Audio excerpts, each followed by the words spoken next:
Good morning, everybody. This is George Lakas. I'm the automotive isolated gate driver, product marketing engineer at Texas Instruments, specifically responsible for traction inverters. Thank you for joining us. So today we're going to talk about how we can enable higher efficiency in your traction inverter designs while reducing system costs. So looking at the agenda, we're going to look at, first of all, the key traction inverter design considerations, what isolated gate drivers we have at Texas Instruments to address and improve those trends. And then we're going to do a mini deep dive on our new isolated gate driver, which is ISO 262 compliant, that employs real-time variable gate drive. We're going to talk about the traction inverter operating conditions that impact the power switch, essentially the power module that carries the current and delivers the current to the motor. We're going to look at the concept of real-time variable gate drive and how we design for it. And we're going to show some measurement data we've taken to show the impact of the real-time variable gate drive strength on traction inverter efficiency, as well as power stage transient overshoot. And last but not least, we're going to share some design support tools with you. So what is a traction inverter? Essentially, a traction inverter is a subsystem in the electric vehicle powertrain that takes the high voltage from the battery and converts it to an AC voltage. That's the term inverter, and essentially powers the motor. It controls the motor speed and torque, and it directly impacts efficiency and reliability. And we see that are becoming design challenges for the traction inverter design. What you will see on the right is, one of the traction inverter designs on the EV platform. EVs today have at least one traction inverter. Some models actually have more than one. So one on the front axle, one on the rear axle, and even some higher end models actually have a traction inverter per wheel. So efficiency and reliability are very important. So market trends in terms of inverter and motor control. In terms of the technology trends, we're seeing increased power levels. Today's mainstream vehicles are roughly in the 60 to 70, perhaps 80 kilowatt power level range.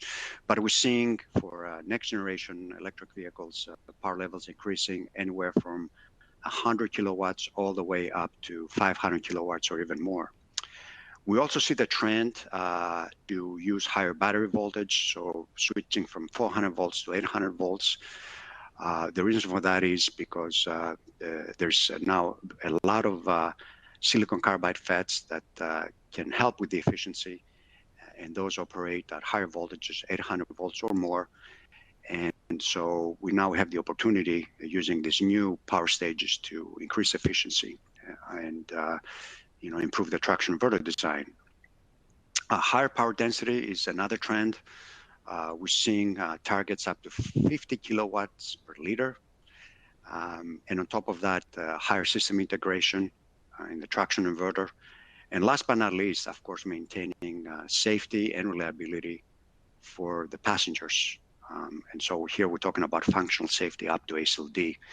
What you see here on the block diagram is essentially a traction inverter application showing the main blocks, and here's where our gate drivers come into play: high side and low side driver powering half bridge. For a 3-phase motor, you would have 3 of these. For a 6-phase motor, obviously 6 of these, and therefore 12 gate drivers. So what are the key traction inverter design considerations?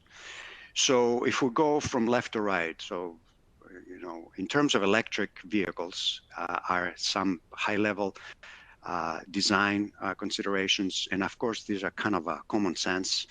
How do we maximize the range for the same battery charge?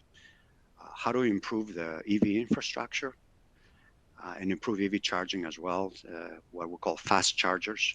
How do we make EVs more affordable? If you look at the EVs today compared to internal combustion engine vehicles, they're still about roughly $12,000 more. And last but not least, again, how do we enable safe operation for the passengers? So then as we transition from the EV to the design considerations for the EV, of course, it's efficiency, to maximize EV range, cost, to lower the cost of the vehicle, size, to make sure that the weight and the size of the vehicle do not unnecessarily increase, and protection and reliability. What set of protection and monitoring features the inverter should have to ensure safety and reliability. So then looking at the inverter subsystems, what are the critical subsystems that we need to design for? So you have the microcontroller and controller that work hand in hand with the gate drivers. We have the bi-supply, and we have those as well, and they're highly integrated. The feedback loop to make sure everything is done real time and as accurately and precisely as possible. The bus bars, those also affect efficiency. The gate driver itself, of course, and last but not least, the power modules, whether silicon carbide or IGBT, because these are the modules that will be dissipating current and therefore are under a thermal stress. So as we see these trends and we design for them, we also see the need to integrate more circuitry and more features into the gate driver itself.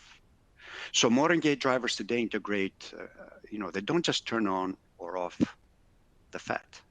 They do a lot more. So they integrate features such as isolated ADC sensing. So we have, for example, 10-bit analog to digital converters inside the gate driver, anywhere from 2 to 6, depending on the product, that you can use to sense anything you want, but most importantly, the power module temperature and usually the DC bus voltage, but you could use them to sense the phase current or even the internal voltages on the gate driver itself. On top of that, we offer a host of protection features such as DSAT and overcurrent protection. We also monitor our own bi-supply voltages, both for under voltage and over voltage events. We monitor the FET gate for reliability.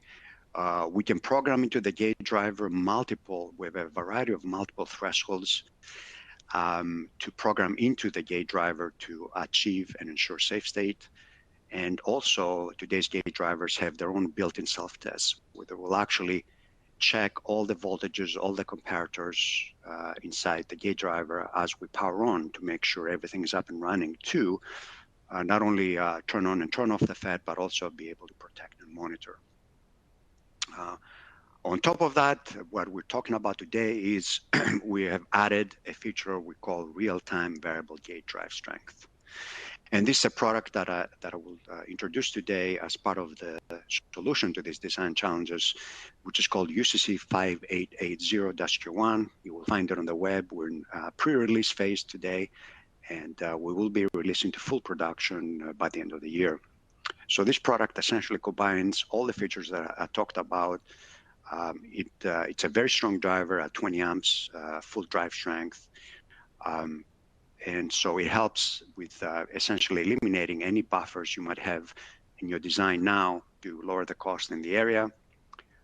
It offers real-time variable gate drive strength to optimize between efficiency and transient overshoot. We offer very fast short circuit protection in the tune of 75 nanoseconds to make sure we protect the silicon carbide as fast as possible during a short circuit event.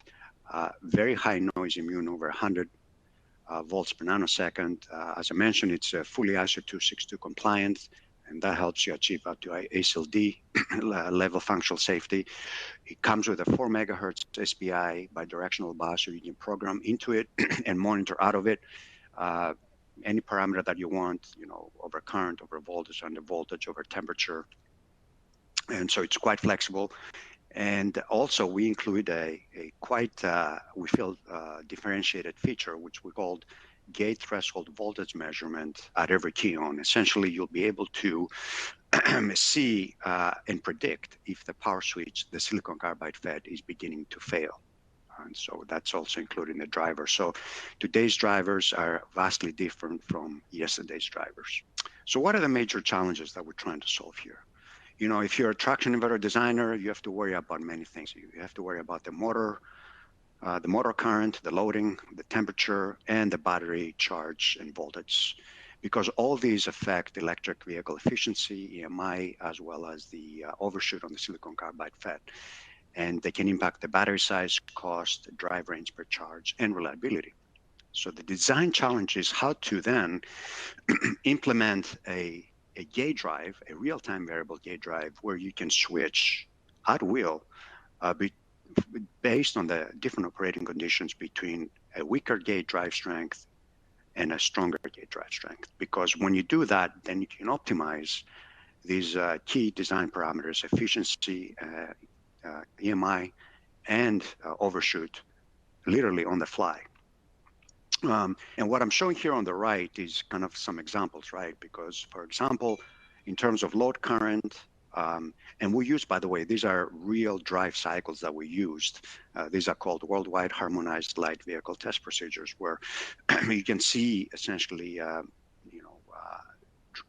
how drivers drive electric vehicles, right? So the majority of drivers obviously drive at a normal speed, but there are drivers that do speed, and at the same time, there's drivers that accelerate or decelerate fast.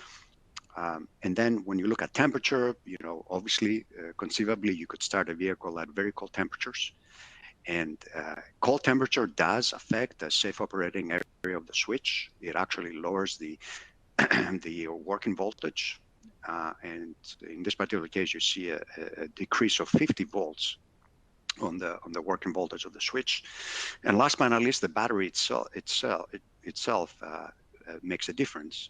What I'm showing here is just a single lithium-ion cell, basically 4 volts. So for an 800-volt design, you would multiply obviously by 200. But when the battery is full, that also tends to stress the silicon carbide FET switch as well, in terms of overshoot. So all these operating conditions and the fact that they change as the driver drives the vehicle, from starting the vehicle to parking it, affect the operation of the traction inverter. So real-time variable gate drive strength will enable increased efficiency, overshoot control, increased power density, and reduce system cost, by essentially enabling you to tune the inverter design real time to address these challenges. So what is variable gate drive strength? So on the left, I'm showing a traditional gate driver output structure where it's basically a single driver power stage. You see the internal FETs Q1 and Q2, and really you determine the drive strength by the internal RDS(on) of those FETs, as well as by the internal gate resistance of the power switch, and by the external resistors that you see here, R on and R off. But you cannot really vary these, any of these, you cannot vary the strength at all. So there's two ways to then implement variable gate drive strength. In other words, varying the gate drive strength on every PWM cycle. So one is, of course, discrete. You reuse the single power stage, and then you add a bunch of components.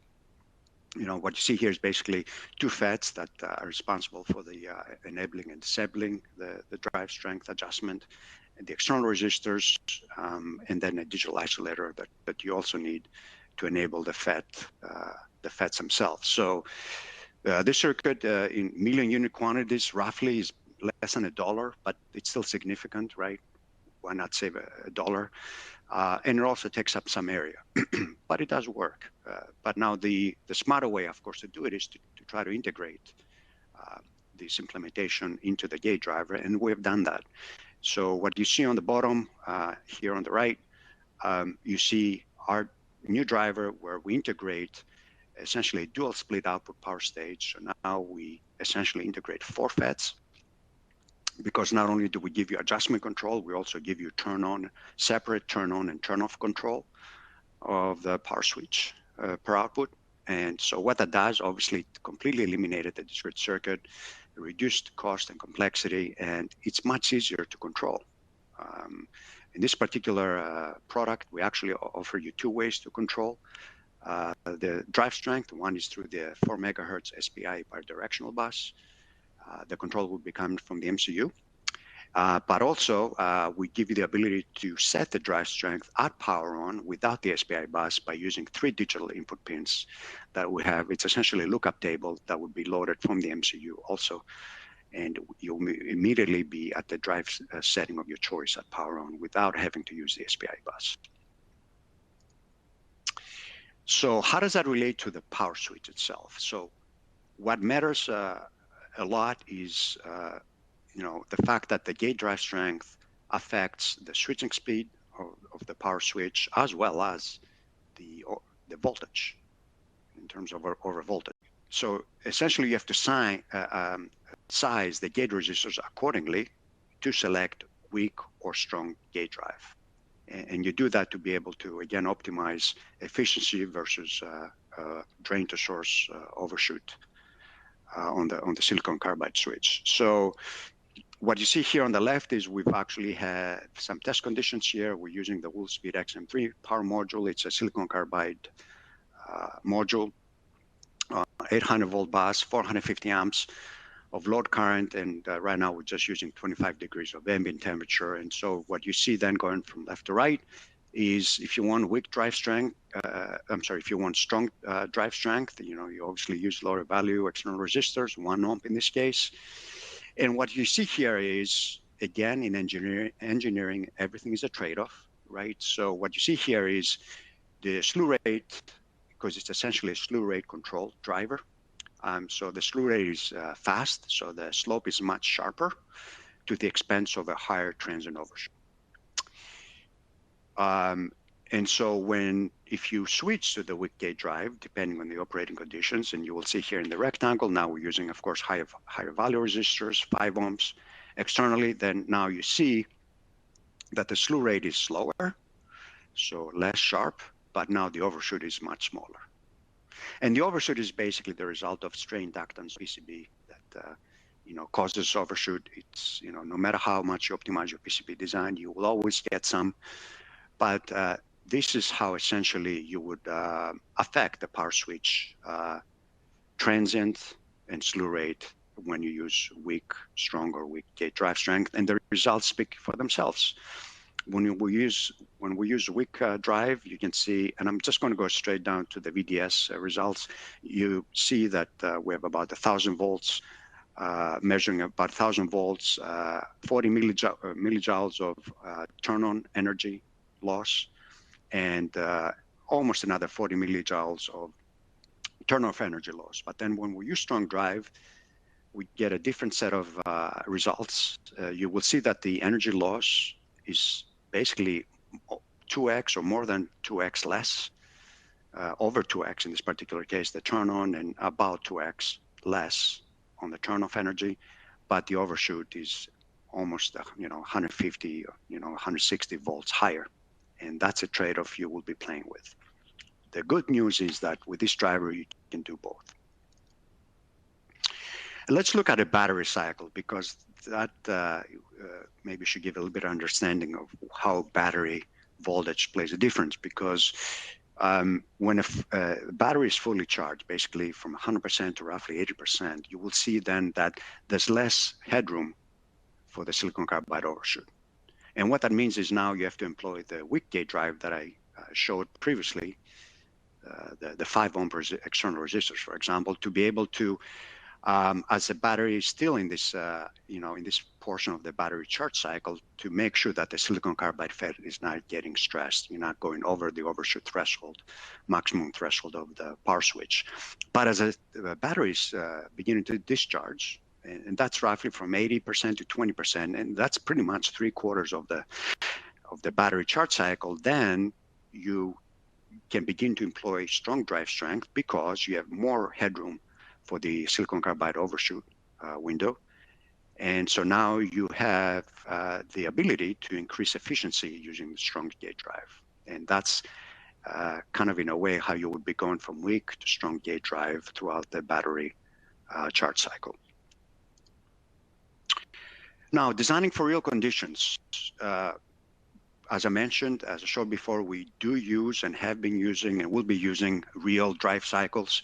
And so what you will see here is on this particular graph, the y-axis is the inverter peak current, so the motor current, and then on the x-axis is basically the time. So you will see that in most cases, you will not have to use a weak drive that often.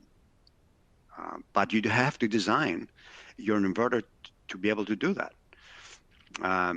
And in most cases, you should be able to use strong drive to really impact and improve the efficiency. And so what I'm showing here is some kind of design guidelines. So when the load current is high, when your peak battery voltage at maximum charge is over 80%, and when you're starting up the vehicle or operating the vehicle in cold temperatures, depending on where you live, then you should be using weak gauge drive. But as the load current decreases from the motor, and as the battery itself discharges less than 80% on maximum charge, and when the operating temperature, the ambient temperature is warmer or hot, then you should be able to start using strong gauge drive to really improve efficiency. And this is kind of what it really sums up to, right? So in this particular slide, the left graph is energy losses versus load current. The right graph is maximum VDS overshoot, maximum VDS voltage over load current. And essentially what real-time variable gauge drive strength allows you to do is get the best of both worlds. Basically, as the load current increases up to 300 amps, you should be using essentially strong gauge drive strength to be able to reduce the EON, EOF losses. You can see here the actual data, how much we're saving. It's roughly 50% energy loss reduction. But then as you're hitting that point here, then you're basically switching over to the weak gauge drive strength. So I'm just going to basically drag my mouse here to this graph, and you can see at 300 amps, right? We're basically switching down from the strong gauge drive strength that we were employing previously to take advantage of the energy loss reduction.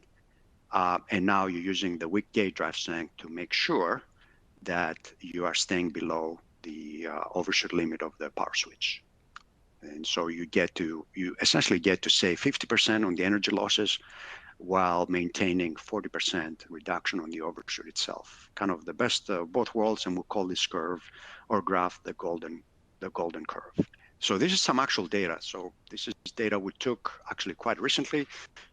And so you can see how essentially, so let me explain the different colors here.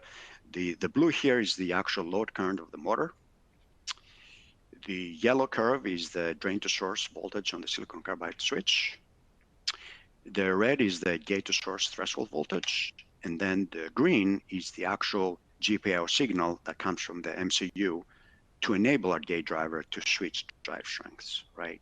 So as we are approaching basically 300 amps, so right here, right about here, you will see that you can see the spike here. You'll see the spike is quite high. So we're beginning to essentially approach the silicon carbide overshoot max. So as soon as we hit this current, essentially we are switching down the drive strength from strong to weak. So on the next cycle, what you will see, so we went from 20 amps at 300 amps. So in the next cycle, we're now employing 5 amp weak drive strength at a load current of 350 amps. And you will see then how we reduce the overshoot. We reduced the overshoot by quite a bit, almost 200 volts. Almost 100 volts. So and you can even see it on the scope shot. The spike was up to here. Now the spike is much lower as well. And you can also see that the current actually increased. So at around 350 amps, we're switching down real time with the MCU command to reduce the gate drive strength and maintain the overshoot, basically clamp it. We're very, very proud of this product. We have a lot of design support tools to help you. You can see it here. We have a really cool reference design. We showcased it first at PCIM 2023. And you're welcome to copy it. But we have training series, technical articles, a lot of design support tools. We have symmetrics model, all functional safety documents, a power dissipation calculator, and 2 EVMs. One is a 3-phase inverter EVM. You can literally use it to test an inverter up to 300 kilowatts. And we have a single phase. We also have a single phase EVM as well. So We are, standing by to assist you with your designs, and thank you very much for joining us. Any questions?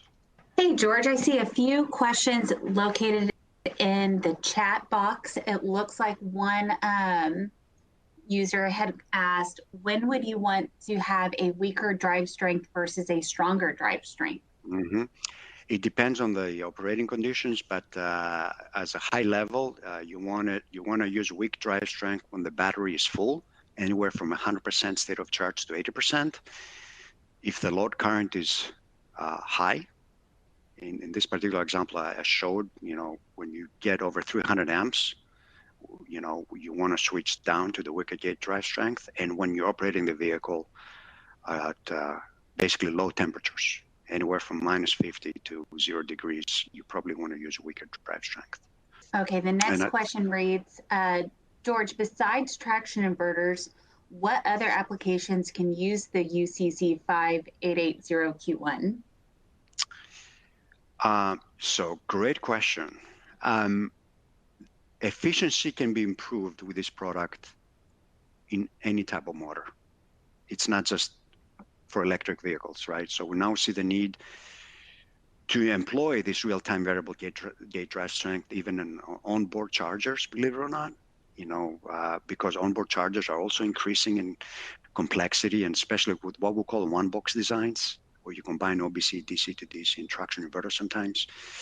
But any subsystem, power conversion subsystem that uses isolated gate drivers can benefit from real-time variable gate drive strength, because at the end of the day, you're improving efficiency. We are seeing we're getting some initial inquiries on, for example, on OBC and DC to DC as well. And also we're seeing inquiries for industrial equipment, or air taxis, what we call eVTOL, or elevators, to give you an idea. So anything that you can improve efficiency, you could use this concept. Now, having said that, UCC 5880-Q1 is a fully AC Q100 qualified, functional, safety compliant ISO 262 driver. So this product is, full featured. It comes with a certain price point for the feature set. We know we're extremely cost competitive in the market with this type of feature set in a gate driver, but the concept of real variable gate drive can be used, in other subsystems, as I just mentioned. And I think there was another question in terms of the size of the package. So you can go on the web, by the way, if you type UCC 5880-Q1, you'll go to the product folder. On the Texas Instruments website, you can download the preliminary data sheet. It's only 10 pages for the full data sheet. We do require an NDA. So please keep in mind that we have actually a secure folder inside the product folder where we ask you to request access, and then basically we will be asking for an NDA if an NDA is in place. But the package size is it's a 32-pin SSOP, and it's a 7.5 by 10.5 millimeter package with over 8 millimeter of creep agent clearance. And we're planning to reuse this package for roadmap products because it's working very well for us as well. So. Okay, and I think we have just one more question that came through the chat, and it reads, is changing from weak to strong drive and vice versa done on the fly, or is there any reliability issue on the system by doing it on the fly? Great question. So yes, it can be done on the fly, but it's not closed loop control, meaning you would have to essentially on the bench test the driver itself with the gate drive settings you have chosen using external resistors. Once you have set your external resistor value, because really the external resistors is what limits the drive strength, quite honestly. It's the impedance of our own MOSFETs is not as high as what you hang on the outside, the resistors that I mentioned, right? Externally, those set the real drive strength. But it's done on the fly, but you do have to do essentially characterize your design on the bench, set those values, and then you can do it on the fly based on the resistors you've set externally. You can, then have on the fly adjustment between weak and gate drive strength. Great question. I see another question. Do customers prefer using SPI or GPIO? Great question. Great question. It's a mix. So this product is in extremely high demand, and it's a mix. Most customers like the SPI bus because now we give them the flexibility to do a whole lot more than just set the drive strength. They can, as I mentioned, program various thresholds for all the other parameters, protection parameters, under voltage, over voltage, under temperature, over temperature. But we do have a set of customers that they have told us specifically they would not have used this part if they wouldn't give you the option of setting the drive strength and power on through simple digital input pins. So we know those help a lot as well. And those customers basically wanted to do a quick and dirty evaluation of the drive strength without having to learn SPI, especially if you haven't used SPI before. It's quite beneficial to have these GPIO pins to set the drive strength. Great question.